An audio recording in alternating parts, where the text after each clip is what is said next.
Born around 60 BBY on the war-torn tropical world of Khalid, Qaim Jishal came into a culture of crimson-scaled warriors whose faith was forged in battle and blood. While his people, the Kish, worshipped victory as a pathway to divine legacy, their lives were shattered under the brutal reign of the Huk, an advanced insectoid race who raided their lands, enslaved their kin, and turned warriors into commodities. But young Jishal, fueled by rage and honed by his father's training, became a prodigy in the art of death. By the age of 8, he had already gunned down over 40 Huk, his reputation blazing like wildfire through the tribe. As he grew, so did his legend. By 22, he wasn't just a killer of invaders, he was a living symbol, a demigod in Kish eyes, not only for the scale of his vengeance, but for the brilliance of his battlefield mind. A warrior born from suffering, a tactician molded by fury, Qaim Jishal was the storm the Huk never saw coming. When Shalal's father fell in battle, he left behind his Mumu skull mask for his son to inherit. That night, Shalal dreamed of hunting a Mumu, a boar native to Kali, using twin-leg swords. Upon walking out of this dream, he donned his father's mask and ventured into the jungle to fulfill the vision. Shortly after, Shalal came across Rondo Leech Kumar, a female Kish swordswoman clad in a Karabakh skull mask wielding twin-league swords. Recognizing the significance of his dream, Shalal saw himself not as the hunter, but as the hunted, the one destined to be changed by this woman. Together, they became an unstoppable force against the Huk. Feared across the battlefield, she strengthened his skill with blades while he trained her into a lethal sniper.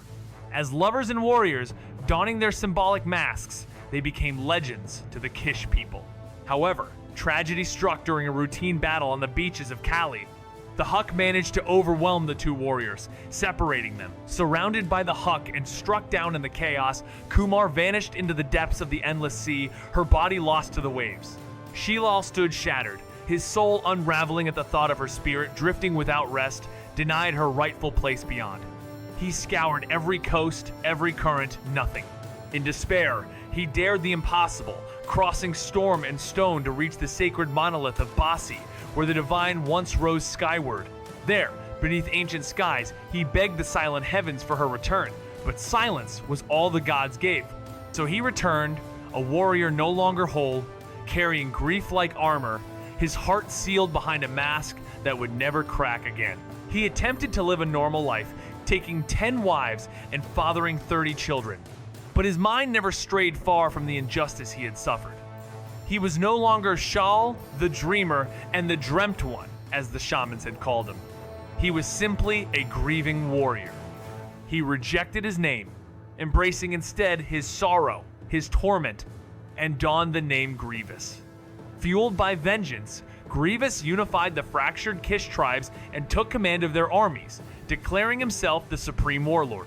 He formed the Izvolra, an elite force of Kish warrior who acted as his bodyguards and most capable warriors. Under his leadership, the Kish turned the tide of war, finally pushing the Huk off-world and capturing their spaceships. With their newfound spaceships, they reached out to other alien species, acquiring further weaponry and technology. For the first time in history, the Kish were no longer defending. Now they were no longer resisting, they were conquering. Grievous and his legion swept across Huk territory, torching entire colonies, erasing populations in a storm of fire and fury.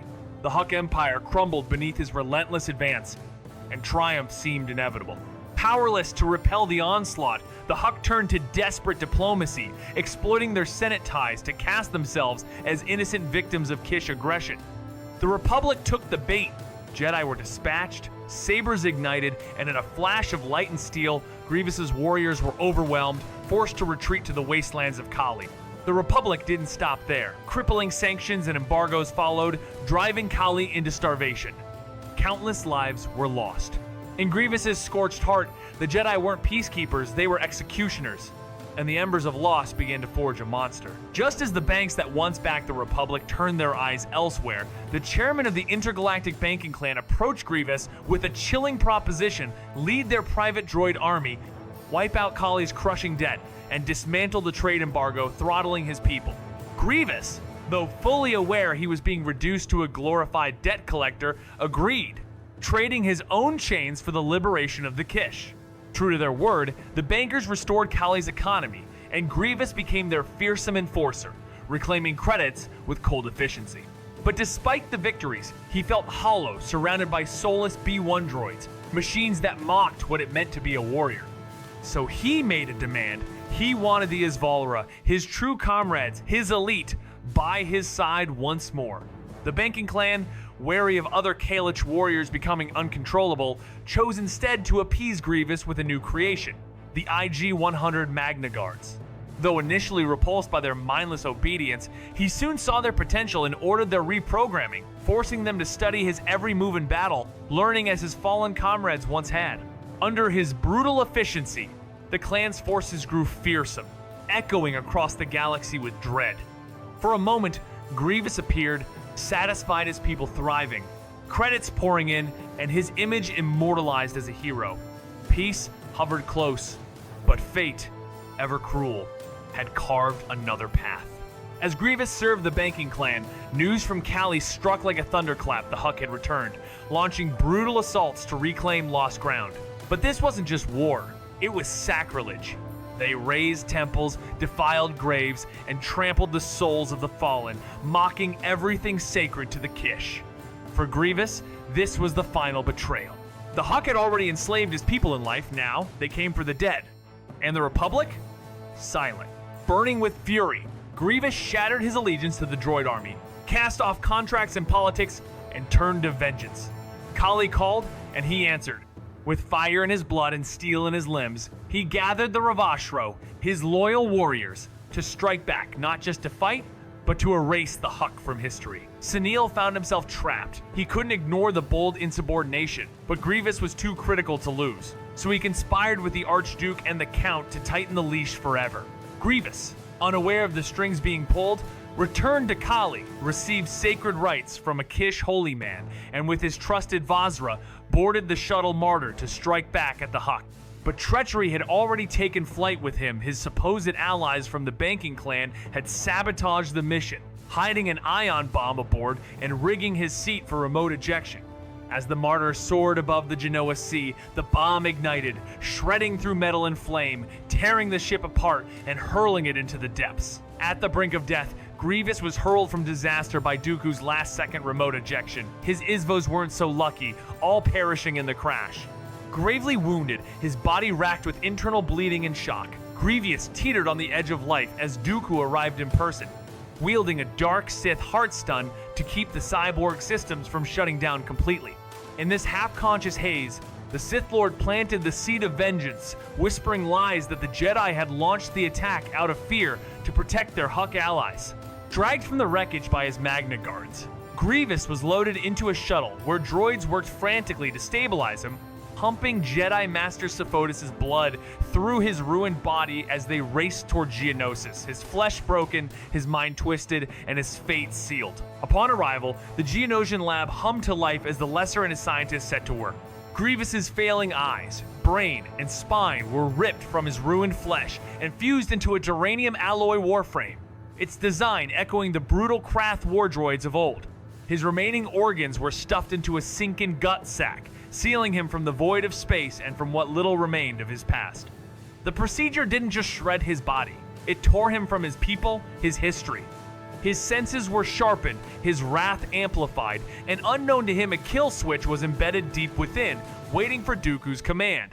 When Grievous awakened, horror gripped him. A metal monster stared back through his own eyes. He lay paralyzed, a prisoner inside the armor.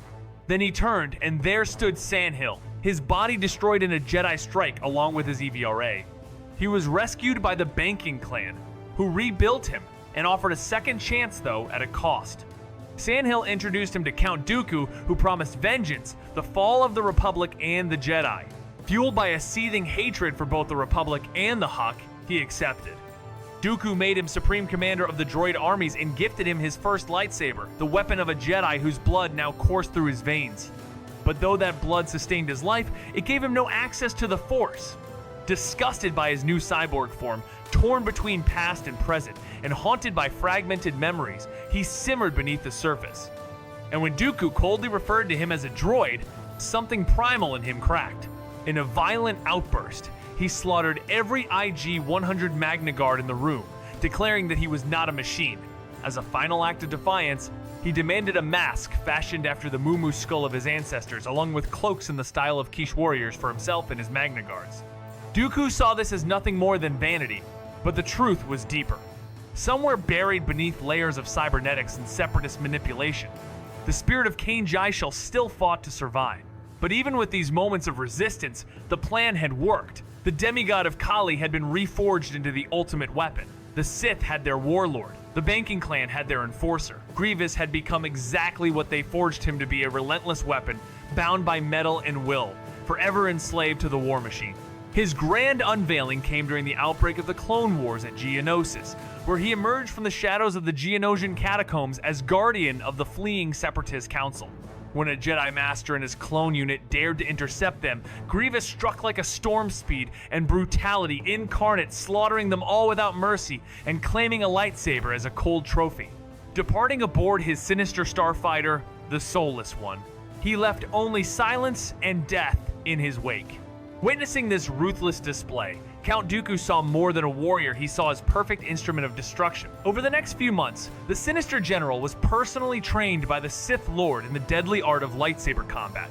And he didn't just learn, he dominated.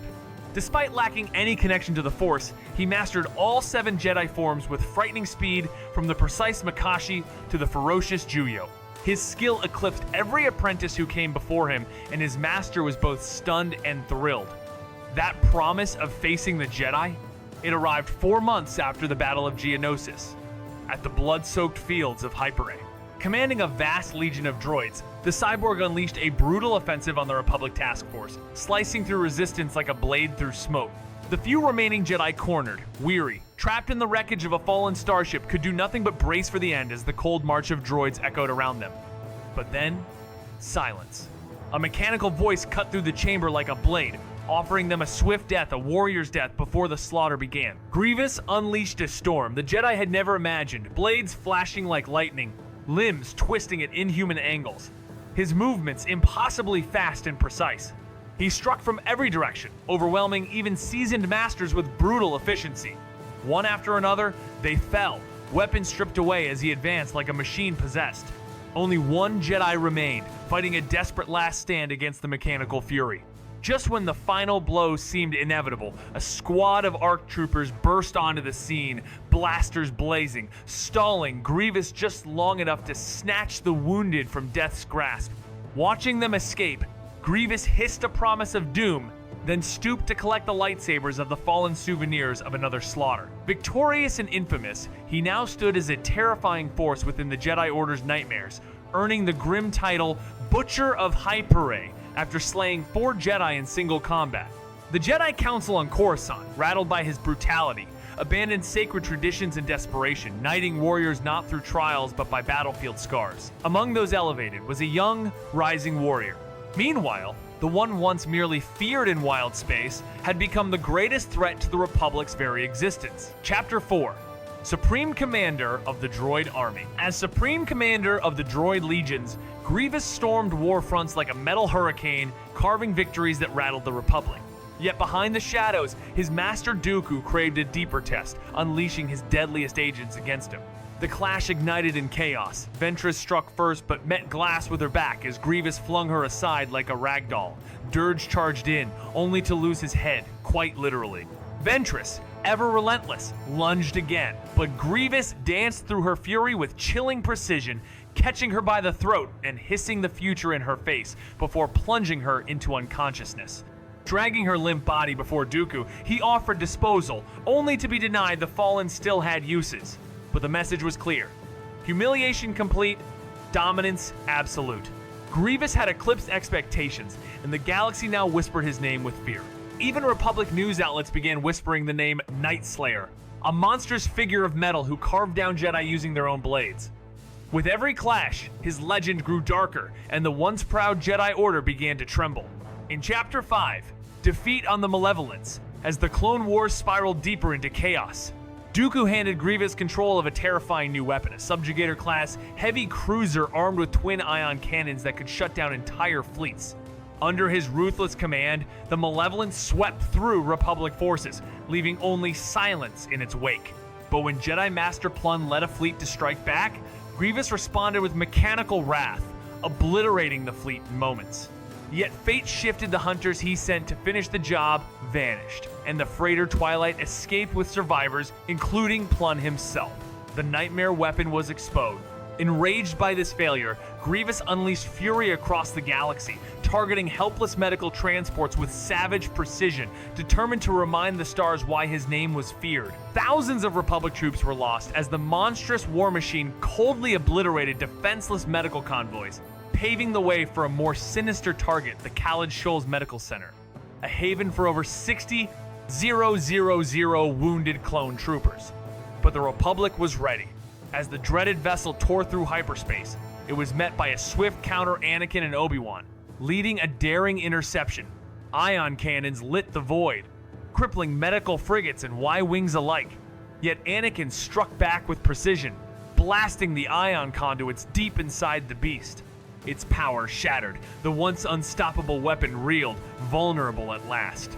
Reinforcements arrived, cannons roared, and as fire consumed its hull, the Dark Commander, wounded and desperate, turned to flee into the shadows. He thought he had the upper hand, but he was dead wrong. In a desperate move to save his prized warship, the infamous general was forced to reveal that a Republic senator had been lured into the sector, hoping to use her as leverage. Her ship was seized, halting the Republic's attack and triggering a bold rescue mission. As chaos erupted inside the vessel, the general finally confronted the Jedi warrior, whose name echoed across the galaxy. But the long-awaited duel ended in mere moments. His opponent wasn't there to fight, just to flee. Meanwhile, another Jedi sabotaged the ship's navigation system, sending it hurtling toward a nearby moon. Realizing too late that doom was inevitable, the general abandoned ship and vanished into hyperspace. Moments later, the once feared juggernaut slammed into the moon's surface, ending in fire and humiliation, one of the most crushing defeats of his career. After the catastrophic failure of the Malevolence, the cyborg general surged back with fury. No longer just a weapon, he became a storm-crushing Jedi in the Battle of Aneth and Bakura, then unleashing a brutal blitz across the Outer Rim. In a single month, 6 major victories were scorched into the stars. Cities burned on or Mantell, hyperlanes choked under Separatist grip, and vital Republic supplies vanished. Even the Republic's own broadcasts stammered, admitting their crumbling grasp. As chaos reigned, the general didn't stop. He turned his cold gaze toward the heart of the Republic's secrets, their spy network. The Republic caught wind of his maneuvers and dispatched a certain Jedi general to intercept him. Thinking he had the upper hand, the cyborg warlord guided his fleet through an asteroid ring, confident it would force a fight on his own terms. But the Jedi wasn't so easily outplayed. Instead of following, he turned the asteroids into artillery nests, deploying walkers that rained destruction on the exposed underbellies of the frigates. The Separatist fleet was torn apart. Sensing imminent defeat, the general bolted for his starfighter, only to be nearly gunned down mid-escape.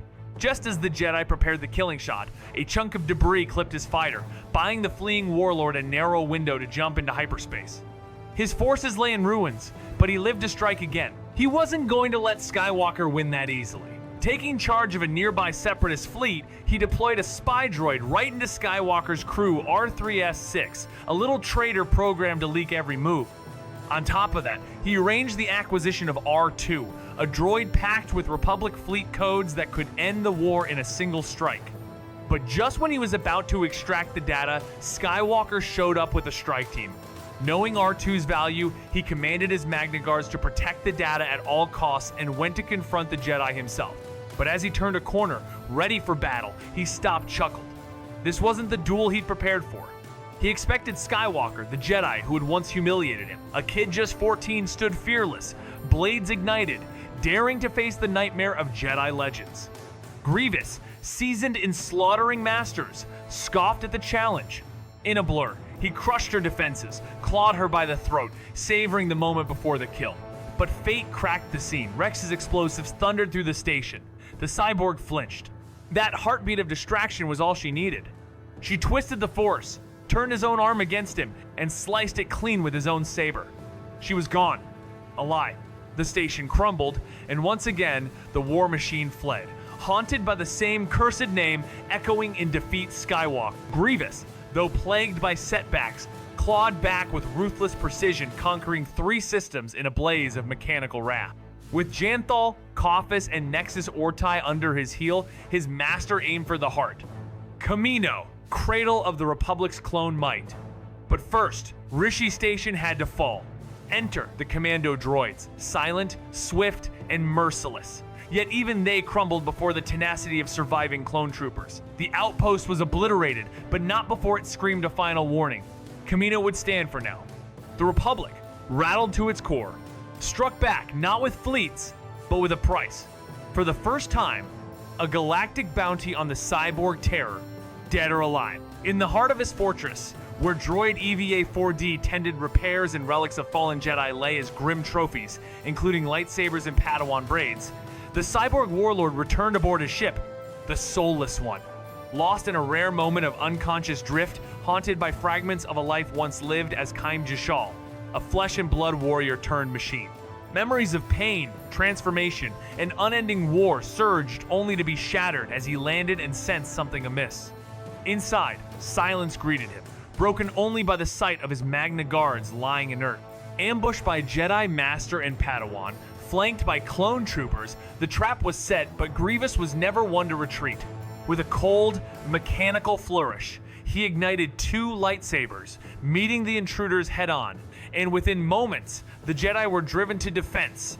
The fury and precision of his assault reminding them in the galaxy why this masked warrior inspired such fear. Inside his grim fortress, the cyborg once known as Kaim Jashal kept his prized trophies, Jedi lightsabers, Padawan braids, his loyal droid EVA-4D, and his eerie pet Gore.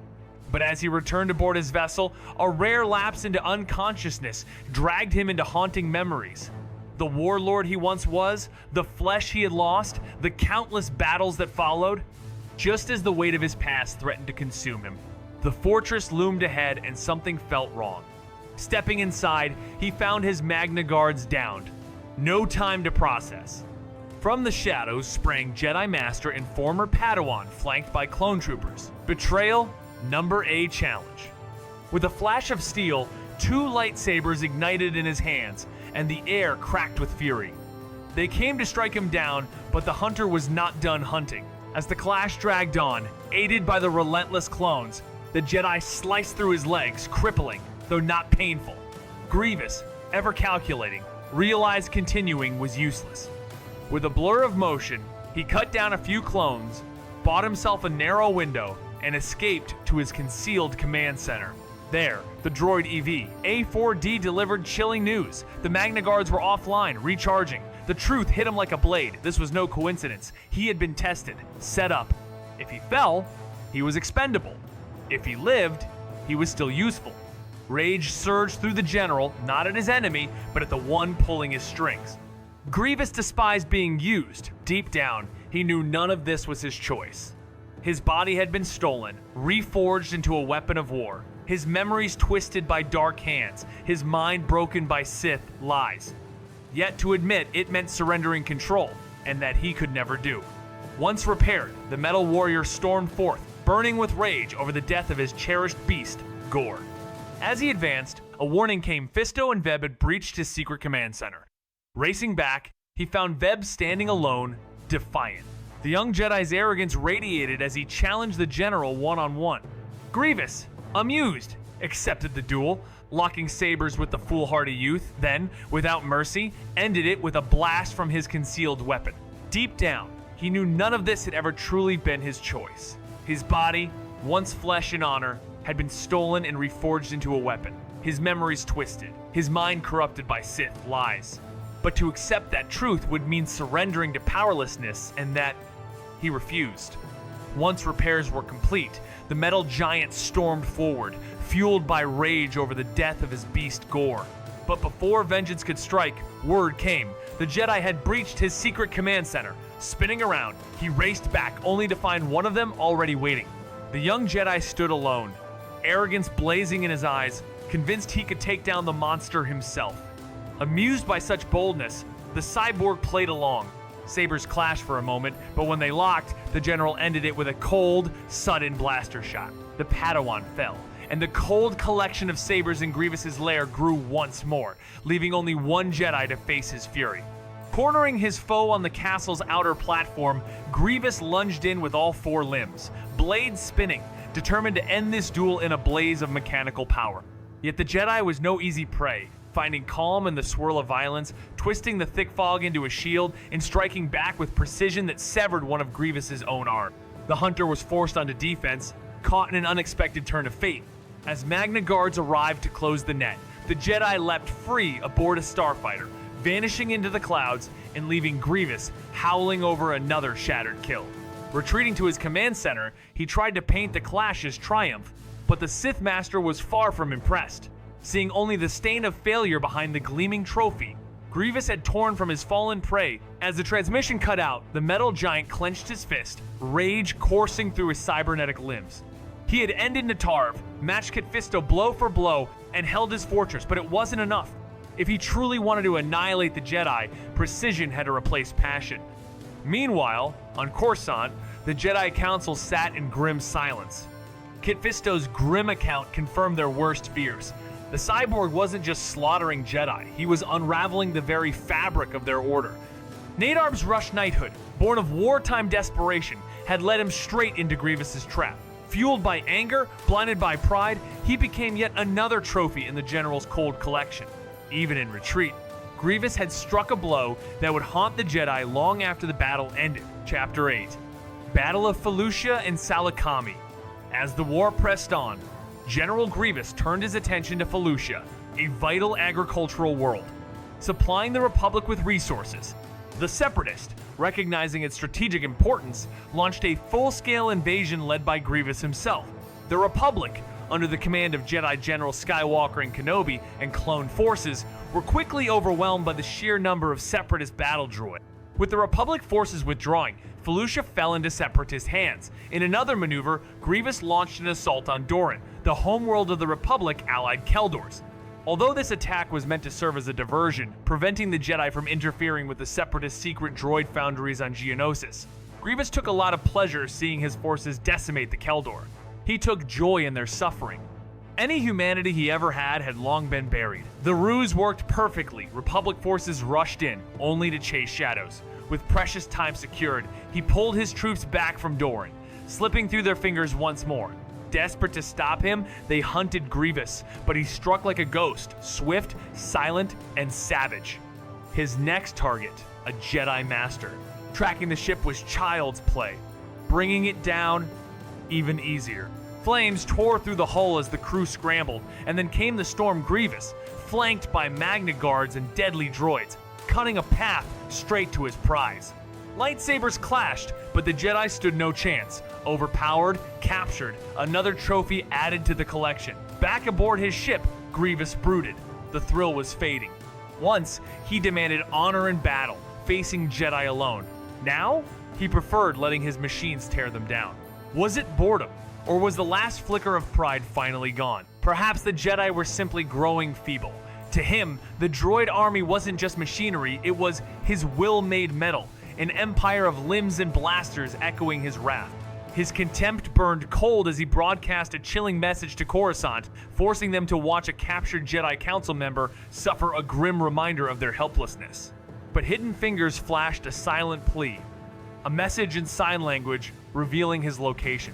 The response was swift. Hyperspace tore open, and a Republic strike force emerged, led by the one voice he hadn't forgotten. As Kenobi's signal crackled through the comm, a cruel smirk crept beneath the mask. This was the moment he had been waiting for a rematch. Grievous's ship latched onto Kenobi's vessel like a predator to prey, dragging it mercilessly toward the Separatist flagship. As it was pulled into the hangar, commando droids stormed aboard, cutting down Republic troops with ruthless efficiency. The Magna Guards cornered Kenobi, forcing him toward the bridge in a relentless push meant to wear him down. Then came Grievous cold, towering, and merciless.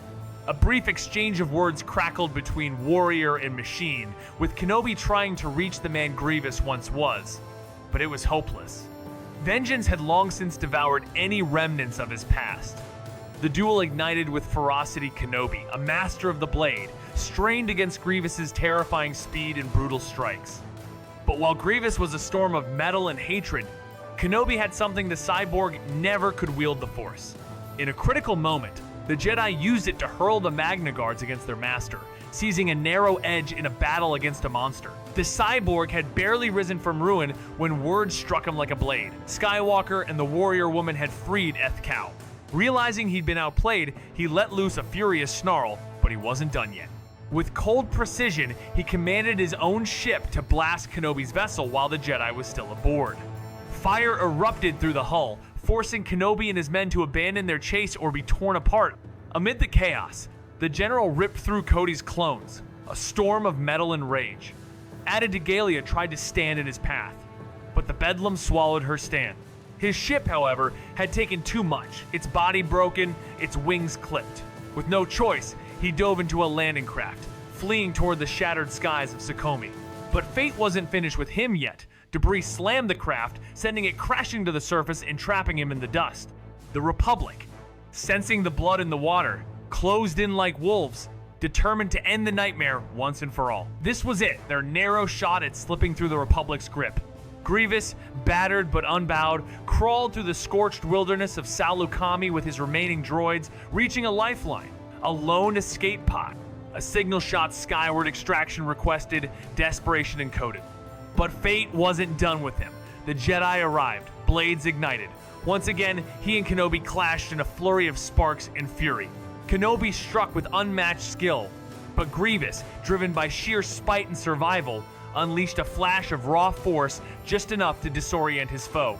A grappling hook fired, metal screaming, and he launched himself onto the rising shuttle.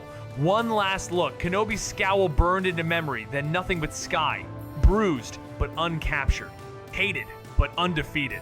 The war raged on, and so did he, still the Republic's nightmare, still the Separatist's sharpest blade. The Battle of Kamino would be next. After the failure at Rishiyun, the second assault on Kamino began with unease, as Grievous and Ventress were again forced to cooperate under Dooku's command.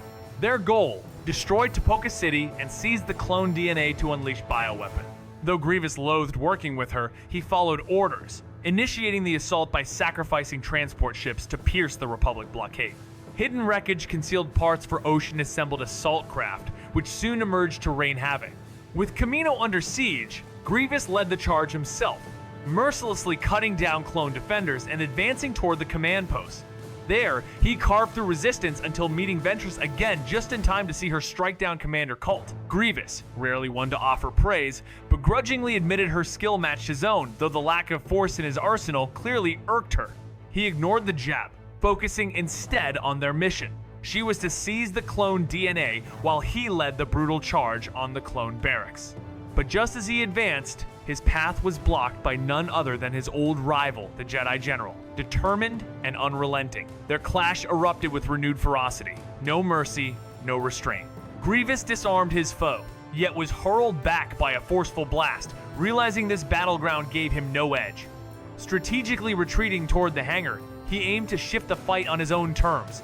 The Jedi pursued, and the duel reignited, but just as Grievous prepared to press forward, a crashing Trident warship shattered the platform beneath them, tearing the rivals apart once more. Kenobi slipped from the wreckage, vanishing into the roaring ocean below, while Grievous clung to the shattered structure, his claws digging in as he watched his rival fall with a twisted grin. The storm raged around him, but nothing drowned out his triumphant laughter. Finally, the Jedi was gone. With Ventress retrieved, he withdrew from Kamino, assuming victory. But her mission had failed, and the battle was a crushing disappointment for the Separatists. Momentum was slipping. Setbacks were piling up. In the uneasy aftermath, the Republic Senate and the Separatist Parliament clashed over the future war or peace. The Parliament leaned toward negotiation, but unseen in the shadows, Sidious pulled strings, commanding Dooku to ensure peace would never see the light of day. Under orders from his Dark Master, the metal-clad Terror launched a covert strike meant to shatter Hope itself, planting droids disguised as sanitation units deep within the heart of Coruscant. Silent and patient, these machines slithered into the planet's power grid and unleashed a city-wide blackout, casting the Republic's capital into a storm of panic. The chaos spoke louder than any diplomat ever could. Peace was a lie. The Republic recoiled. The talks collapsed. And war surged forward, just as he desired.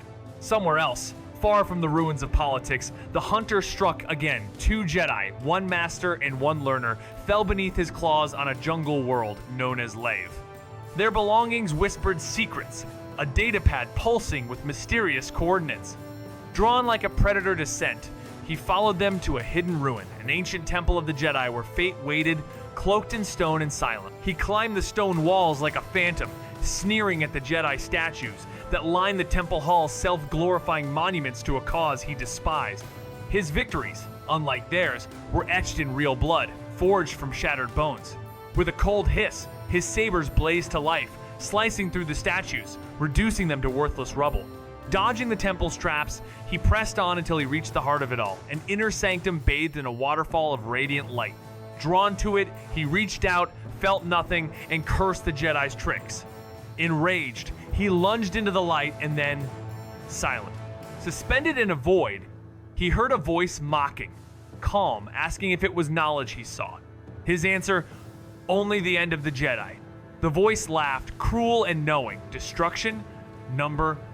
He had destroyed only himself. Suddenly, he was no longer Grievous. But, once more, Kaiman Jai, Shalal, flesh, blood, whole. Desperate, he pleaded with the voice, insisting he had become more, forged fear into his name and surpassed mortal limits. But the voice condemned him, accusing him of waging war on a force he never understood, never belonged to. Then his limbs crumbled, vanishing into the void, leaving only his heart, brain, and eyes adrift in darkness. The voice echoed again. He had forsaken the divine for cold machinery, wielding no true power, understanding nothing. As his mind and vision dissolved into nothingness, the vision shattered, and Grievous gasped awake only to find himself unchanged, trapped still in metal and rage. He was still a machine. Enraged, he struck at the shimmering portal, but nothing gave way. The temple stood defiant. Seething, he marched to the cliffs, summoned his fleet, and unleashed a brutal bombardment, turning the sacred structure into a smoldering ruin.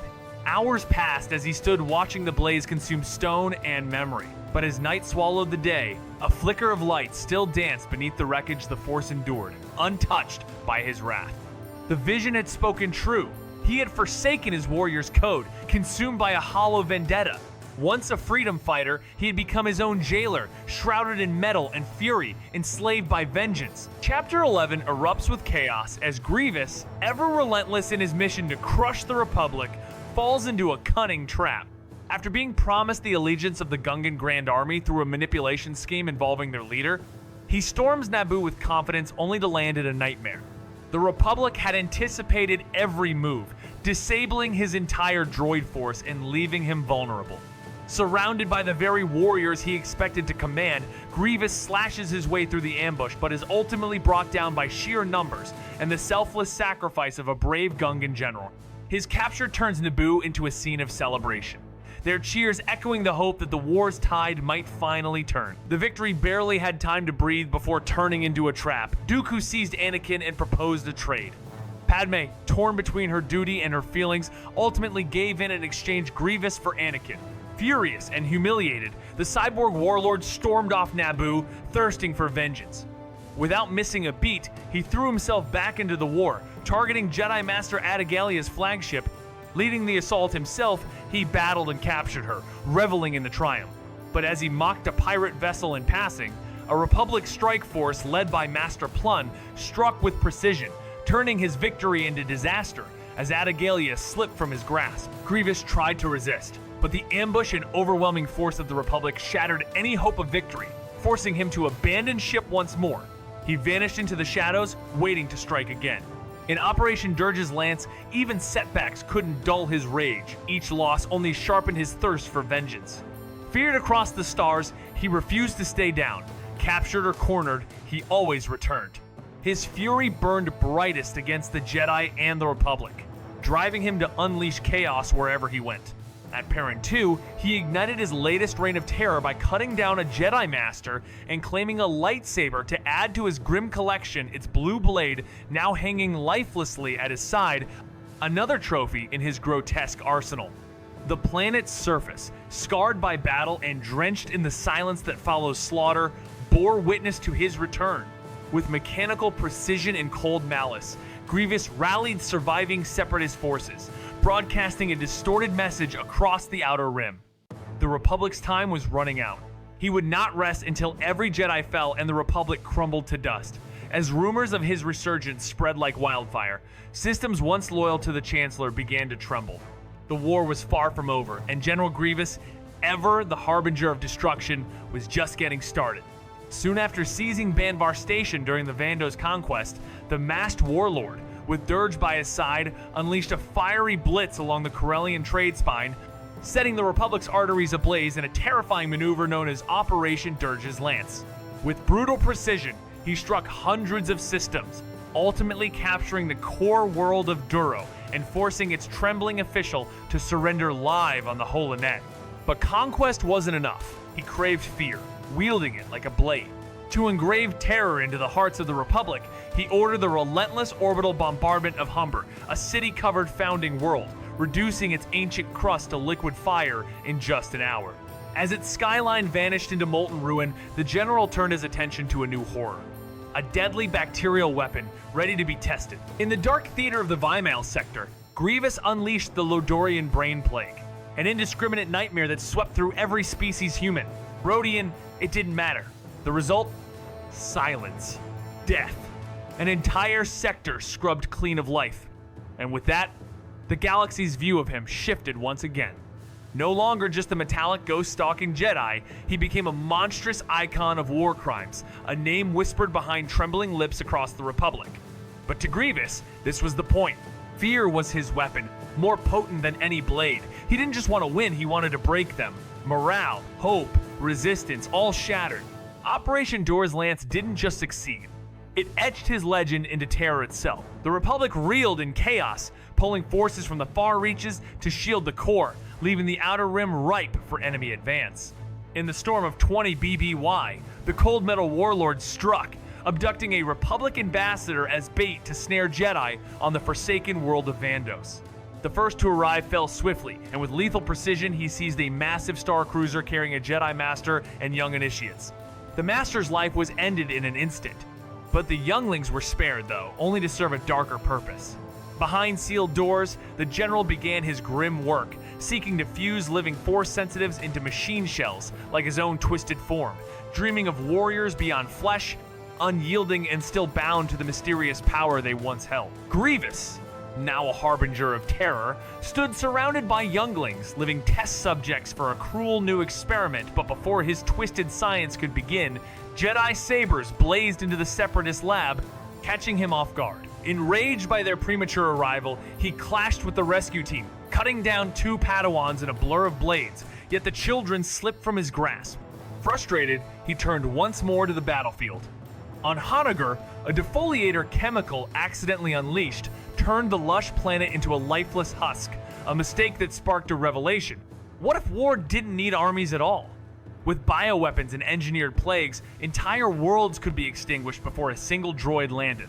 With that dark inspiration, Grievous proposed his nightmarish vision to Dooku transform the war into a plague, the Republic into a graveyard. To his shock, the Dark Master said no, flat out. Grievous couldn't believe it. Unleashing these engineered plagues would crush the Republic in a blink. But there was more to the war than he knew. Hidden behind shadows and silence, his master kept a truth buried. The war was never meant to be won, only prolonged until the right moment. Realizing resistance was useless, Grievous returned to the endless grind of carnage. He soon launched an all-out assault on Boss Pity, where he effortlessly cut down a Jedi Master and carved through clone troops wielding the fallen Jedi's saber. But then, with one sudden shift, the battlefield betrayed him, his droids were tossed like scraps, and the storm turned. Just as the dust settled, a lone Jedi wielding a purple lightsaber appeared. It was the one Grievous had been warned about, the so-called most powerful among them. Hoping to catch him off guard, Grievous lunged, but with a single flick of the Jedi's hand, a shattered vehicle slammed into him, knocking the cyborg out cold. While he lay unconscious, his guards scrambled to save him, managing to drag his mangled frame away as the Jedi was briefly distracted. Grievous woke aboard his ship. Consumed with fury, his streak of Jedi victories shattered in the most humiliating way imaginable. Worse still, a critical battlefront was lost because of this defeat. Yet before the shame could fester, War called again, his presence urgently needed at a besieged fortress under heavy Republic assault. As the siege tightened around Tambor, Grievous held the line with ruthless precision, his claws slicing through clone ranks like blades through smoke. In the chaos, a bold child appeared, young, defiant, and armed with a mission to eliminate the Techno-Union leader. Grievous barely glanced at him. With a sneer beneath his metal mask, he flung the boy into a pit of venomous fungi, dismissing him as an irrelevant speck. The Battle of Zagoba raged on for months, leaving trails of fire and ruin before the Republic claimed its hollow victory. But peace never lingered. Soon after, Grievous was summoned again, this time to protect a leader he loathed. Spineless, greedy, drenched in cowardice, the Neimoidian had scurried back to Cato Nemoia for petty treasures. Disgust twisted through the general's circuits, but duty cursed. Unrelenting duty forced him to act once more. Hounded through the void by Republic hunters, the cornered Neimoidian's vessel was nearly torn apart before the cyborg warlord intervened. At first, he lingered in cold hesitation, weighing whether the loss might serve him, but the thought of angering his Sith master and handing their secrets to the enemy forced his hand. With surgical ferocity, he shredded the pursuing fighters, yet victory tasted of ash. Republic slicers had already seized the Mechno chair, unearthing plans for the Belderon strike. The trap was swift and merciless, annihilating nearly his entire fleet. Only the grim tally of 27 fallen Jedi offered him any grim solace. When the source of the betrayal became clear, rage consumed him. Metal claws poised to crush the Neimoidian's skull, halted only by the looming shadow of his master's wrath, as the bloody saga marched toward the slaughter at Dathomir. After the betrayal by a former ally, the Dark Lord turned his fury toward a new enforcer, one all too eager to unleash destruction. The monstrous general, craving vengeance of his own, led his fleet straight to the enemy's world. From the shadows of his landing craft, he ordered the skies to rain fire, bombers reducing villages to ash, while droid legions scorched the haunted forest with blazing tanks, turning sacred trees and ancestral spirits into smoke. As the defenders rose in desperation, their fierce warrior challenged the general in a final clash. Mocking her as weak, he struck with mechanical fury, certain of his triumph. But desperation carved sharp edges she refused to fall, and his overconfidence was the crack in his armor. Ventress launched herself at him with ferocity, carving through his defenses and severing one of his hands, slamming him to the ground.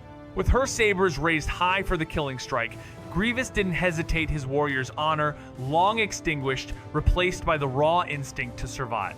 He screamed for fire, and his droids obeyed, blasting her down. Just as he prepared to end it, a surge of resurrected Night Sisters erupted from the shadows, swarming him in a frenzied undead assault.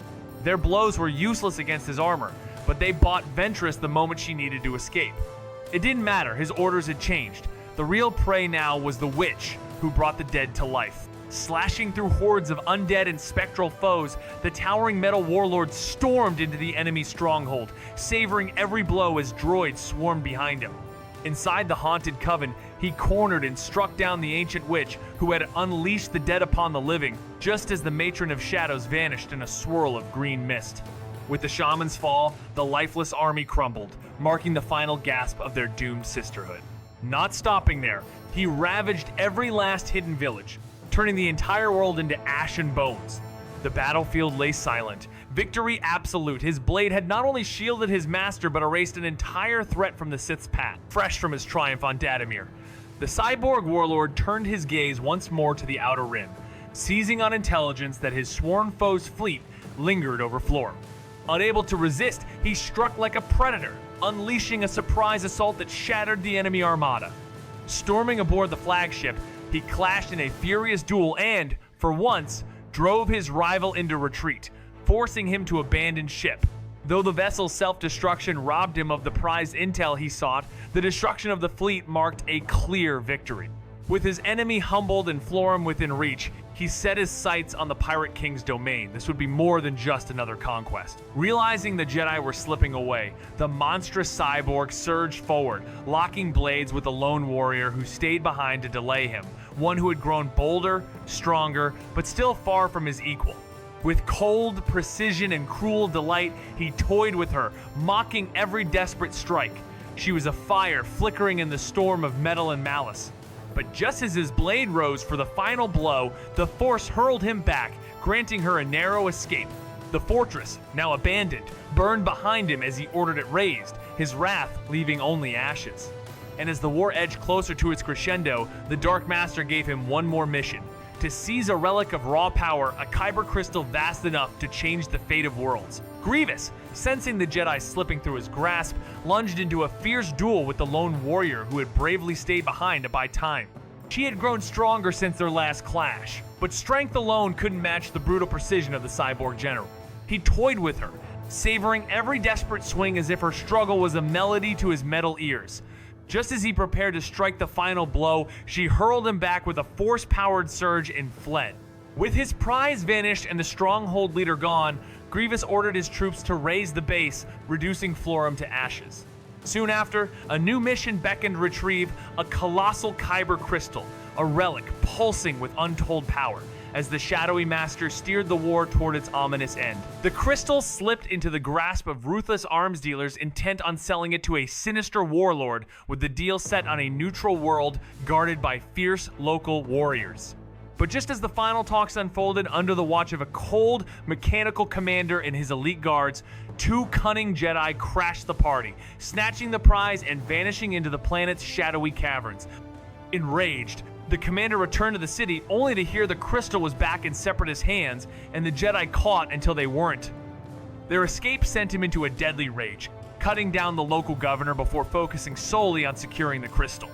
Yet as the shuttle carrying it lifted off, the Jedi struck again, forcing an emergency landing aboard a Separatist vessel, separating themselves but proving they weren't done just yet. He had failed again and his enemies slipped away, mocking his fury with every breath they took. Then came the clash on Harun Kal, where the storm of Grievous fell upon Jedi General Depalaba's forces like a mechanical tempest, crushing her clone battalion and nearly ending her life in their brutal duel. Shattered in mind and body, she left the Jedi Council, a broken shadow of herself. Grievous, ever the instrument of cold precision, was soon tasked with overseeing Operation Titan, the birth of the monstrous megadroids. But fate twisted cruelly when he arrived to find not sabotage, but Jedi Grandmaster Yoda himself calmly extracting files from the facility's core. The metal giant sneered, caught off guard by the ancient figure's tiny frame, yet savoring the chance to challenge the Master of Dooku. Yoda didn't even blink. With serene defiance, he dismissed the cyborg's weapon as unworthy of a Jedi, never once pausing his download, never once acknowledging the fury coiled before him. He had failed his mission, and worse still, his enemies were once again loose in the galaxy. Soon after, the ruthless cyborg struck Harun Kal, cutting through Jedi forces with terrifying precision and nearly ending Jedi General Bilaba's life in their brutal clash. The encounter shattered her so deeply that she stepped down from the Jedi Council, broken in spirit. Later, he took command of Operation Titan, overseeing the creation of monstrous megadroids. But the real surprise came when he discovered none other than the ancient Grandmaster himself inside the facility. The cyborg expected resistance, maybe a fight, but not this.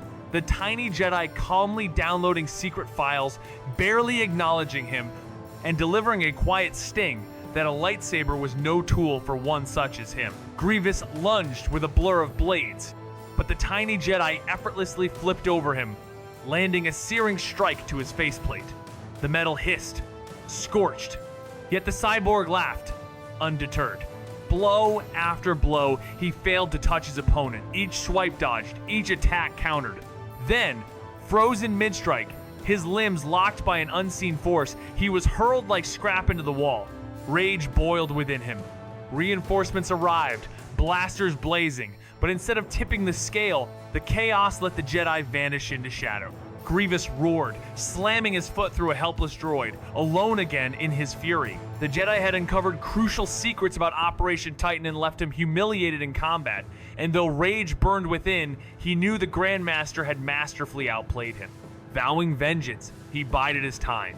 In Chapter 18, Destroying the Shadow Collective. After Maul's escape from his master's grasp, the Count summoned the cyborg general and ordered the hunt.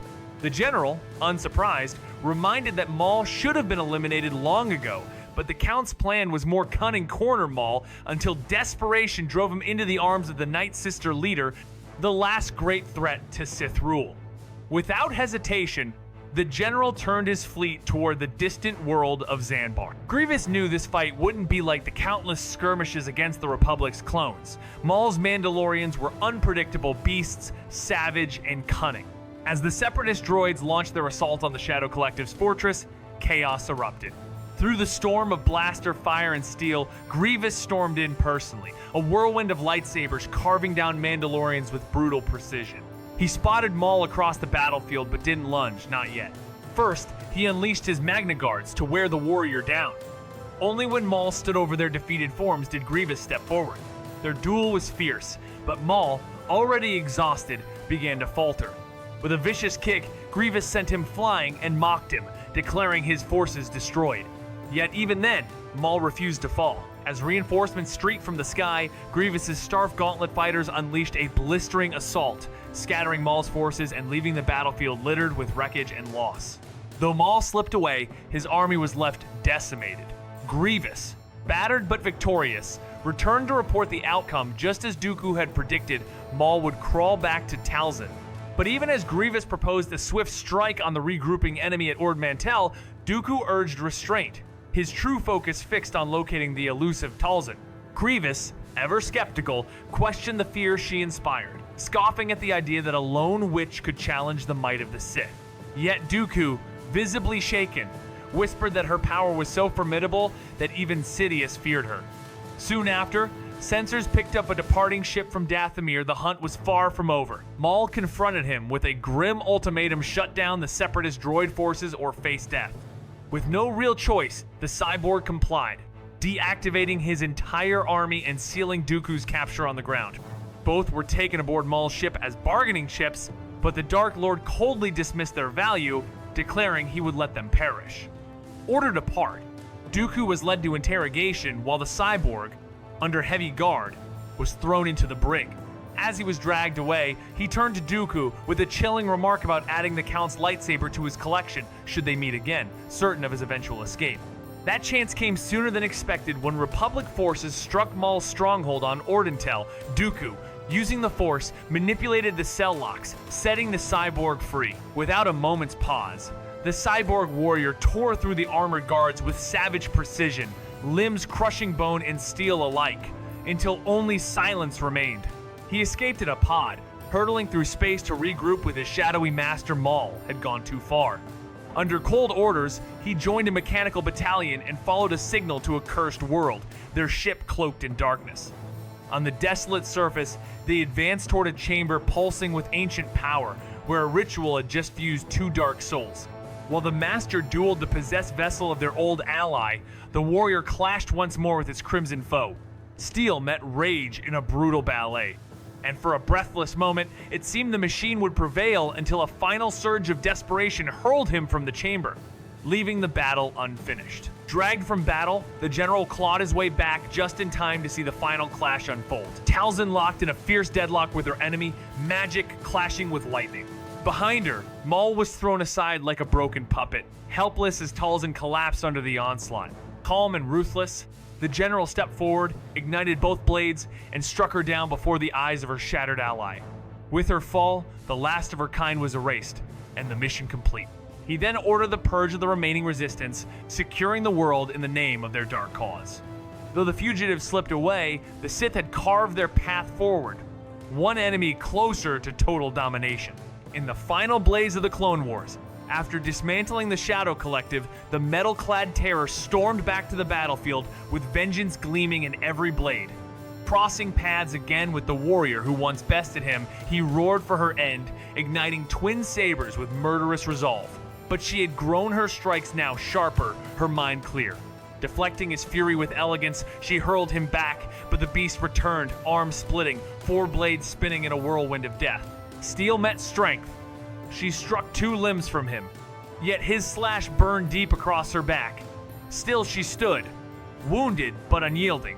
Just as the storm threatened to swallow her, allies burst in, forcing the monster to retreat into the shadows once more. As the Republic locked down Mito, she let him go. Regret had become her quiet companion. With the Kyber crystal lost, Utapau turned into the last hope for Separatist leaders, and Darth Sidious gave the order, "Gather there." Grievous arrived not with diplomacy, but with domination. His army of droids and Magna Guards poured into the peaceful world, crushing resistance. When the Utapau rulers hesitated, he made an example of them brutally. Soon, Pal City transformed into a fortress, its core ship commanding level 10 like the clenched fist of war. By year 3 of the Clone Wars, the Republic had flipped the tide, forcing the Separatists into retreat. Despite Grievous's fierce campaigns from Dathomir to Florum, the Confederacy bled territory and factories, boxed into the Outer Rim.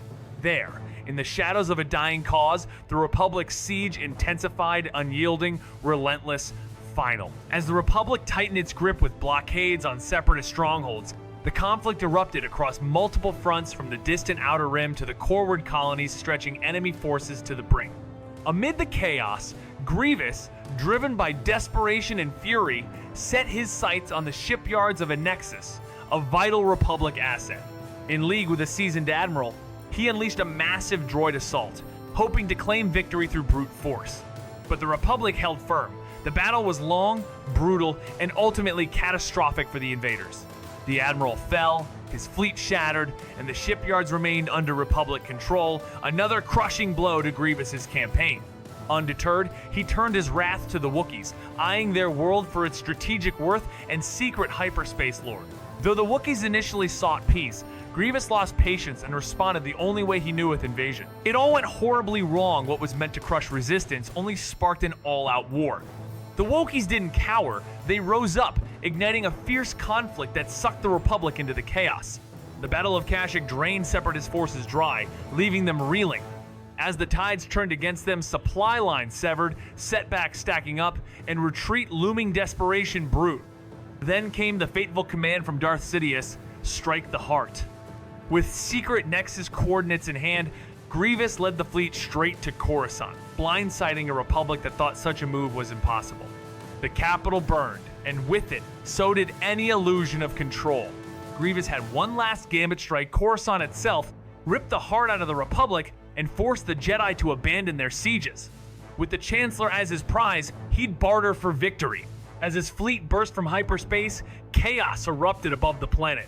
Vulture droids plummeted into towers in fiery sacrifice, plunging the city into terror. Amid smoke and screams, his droid army stormed the surface, and Grievous descended like a specter of war, leading an elite unit straight for 500 Republica. As he closed in, Jedi Masters raced against time, desperate to reach the Chancellor before the nightmare in metal did. As the Chancellor was being transported by maglev train to a more secure location, the mission was violently derailed when the towering cyborg and his Magna Guards stormed the track. Blades clashed in a high-speed lightsaber duel atop the roaring train, where Wu's unorthodox technique caught the general off guard briefly.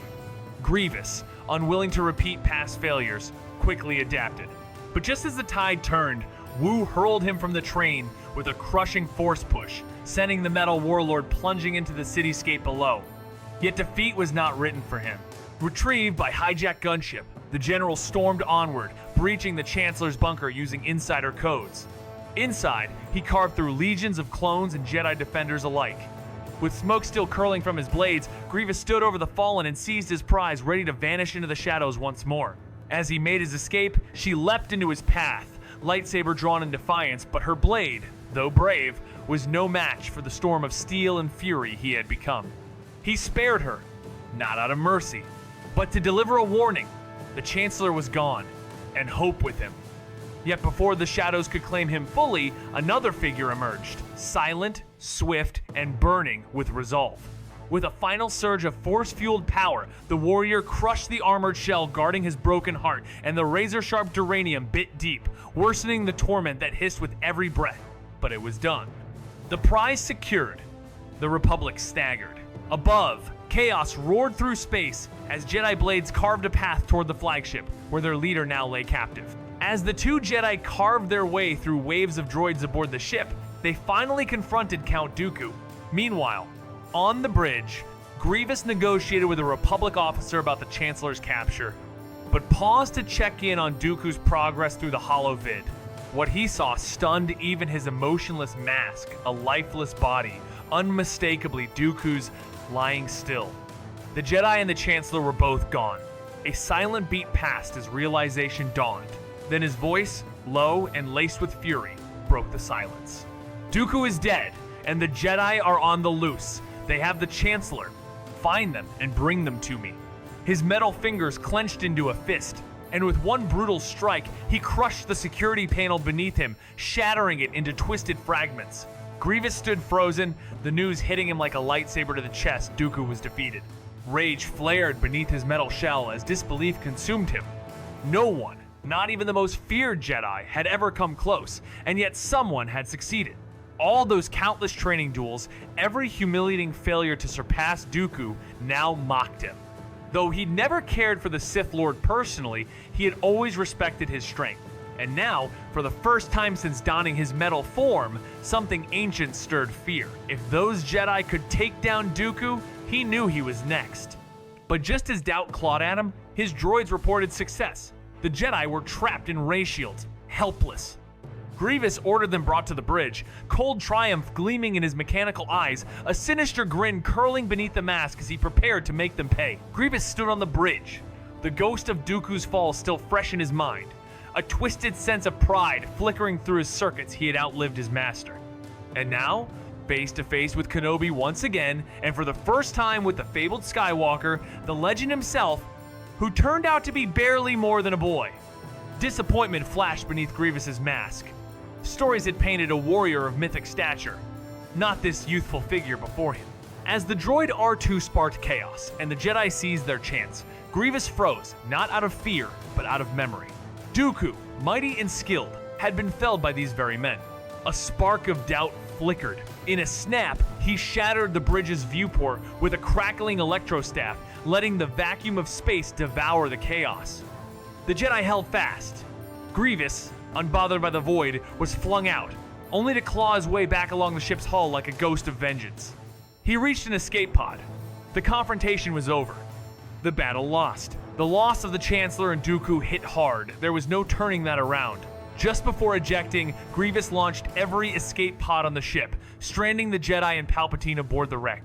Scooped up by a separatist craft, he slithered back to Utapau, where months earlier he had planted the Council like seeds of rebellion, now desperate to regroup. 2/3 of the separatist fleet managed to survive Coruscant's fiery chaos and vanished into hyperspace. But the battle was a brutal blow, their biggest loss yet, and Grievous knew clawing back from this edge was a grim uphill fight. With Dooku gone, he was now the unchallenged face of the Separatist alliance, both in command and in name. Defeat didn't slow him. He snarled a counterstrike into the Outer Rim, where the war still howled on Kashyyyk, Felucia, and beyond. But what he didn't know was that in the dark shadows of betrayal, Darth Sidious was already drawing the curtain on his fate. The war had done its job, and so had Grievous reduced to bait in a grander scheme. Lured by orders he barely trusted, the cyborg general unknowingly played into the Sith Lord's deception, pulling Obi-Wan Kenobi away from Coruscant, and more importantly, from Anakin Skywalker. The recent siege had drained the Separatists. Dooku's death shattered their chain of command, and Grievous himself, wounded by Windu, was left weakened. Still, the Sith promised victory and a new apprentice to rise. Doubt gnawed at Grievous, but with no better options, he obeyed, moving the Council to Mustafar and turning Utapau into a fortress. The Republic surged forward, and with Dooku gone, the hunt for Grievous took center stage. As the dark plan unfolded, Kenobi landed on Utapau, stepping into the trap, face to face with the general hidden in his shadowy command post. Amused by his old foe's stubbornness, but still mindful of his wounds, the cyborg general coldly ordered his Magna Guards to strike, only for the Jedi to dismantle them in seconds. Realizing the fight would be his alone, and relishing a return to warrior instincts, he unleashed all 4 lightsabers, spinning into battle with blinding fury. Blow after blow, more than 20 a second, clashed against a defense that refused to bend. The Jedi, fully immersed in the Force, blocked everything with unnatural calm, unlike any duel before. Frustration mounted within the cyborg as his attacks were met with effortless parries, until slash, 2 mechanical arms hit the floor. Then came the rumble of reinforcements. Republic troops stormed the city, unleashing chaos. Yet through the smoke and ruin, the cyborg stood tall, eyes burning, hurling one last warning: the fall of the Jedi was already written. Kenobi hurled a crushing force push that sent the cyborg crashing into a wall, his last lightsabers clattering to the floor. Defeated, but defiant, the mechanical warrior leapt onto his wheelbike and bolted, with Kenobi giving chase atop a roaring Varactyl. Through cliffs and chaos, they clashed again and again until both smashed onto a hidden landing pad. There, steel met skin in a savage brawl. The cyborg's brute strength sent Kenobi flying, metal fists pounding like war drums, but Kenobi, spotting a crack in his foe's chest plate, tore it open with pure grit, revealing the soft target beneath. Enraged, the monster tossed him aside, raising an electro staff for the kill, only for Kenobi to summon a blaster with the Force, turning the tide in one final, desperate moment. Kenobi fired without hesitation, each blast tearing into the exposed, scorched remains of the cyborg's organ sac. Grievous staggered, a metallic wail twisting into a death shriek as fire erupted from within, flames spewing from his eye sockets as the last traces of Kaim Jashal were consumed. The body collapsed. Smoking and silent, the greatest terror of the Jedi Order reduced to a heap of scorched steel. With his fall, chaos gripped the droid legions of Utapau. Leaderless and disoriented, they crumbled under the Republic's assault, marking the beginning of the end for the Separatist cause. While the shadows grew thicker on Mustafar, the clueless Separatist Council awaited orders, blind to the grim truth that Sidious had already sealed their fate by sending his new apprentice, the ruthless Darth Vader, to end them. Far away on Coruscant, the Jedi Council celebrated what they believed was the end of the war with the fall of Grievous, unaware that they too had been pieces in a twisted master plan. Just like Grievous, who had been consumed, used, and discarded, they were next in line for the Purge. And if he had lived to witness the Jedi's downfall, behind that hollow mask, there would have been a grim smile, for his bitter wish was finally fulfilled.